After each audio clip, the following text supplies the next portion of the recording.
জানো, ছোট্ট মেহতাব এবারই প্রথম রোজা রাখছে। বিকেলবেলা থেকেই সে খুব ক্ষুধার্ত অনুভব করছিল।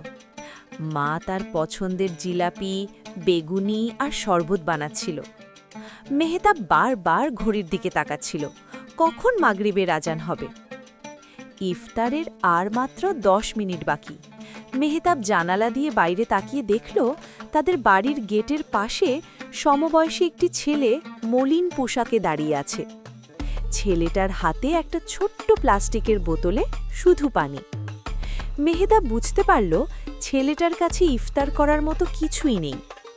মেহতাবের হঠাৎ মনে পড়ল বাবা তাকে বলেছিলেন রমজান মাস হলো নিজের কষ্ট দিয়ে অন্যের ক্ষুধার কষ্ট বোঝার মাস।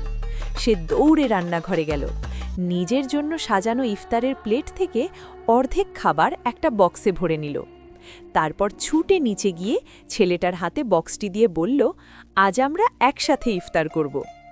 ছেলেটির মুখে যে হাসির রেখা ফুটে উঠল তা দেখে মেহতাবের নিজের সব ক্ষুধা আর কষ্ট নিমিষেই দূর হয়ে গেল। আজান দেওয়ার পর প্রথম ঢোক পানি খাওয়ার সময় মেহতাব বুঝতে পারল একা খাওয়ার চেয়ে ভাগ করে খাওয়ায় আনন্দ অনেক বেশি। ভিডিওটা যদি তোমাদের ভালো লাগে তাহলে একটা লাইক, কমেন্ট, শেয়ার করো। প্লিজ আমাদের চ্যানেলটা সাবস্ক্রাইব করে আমাদের পাশে থাকো।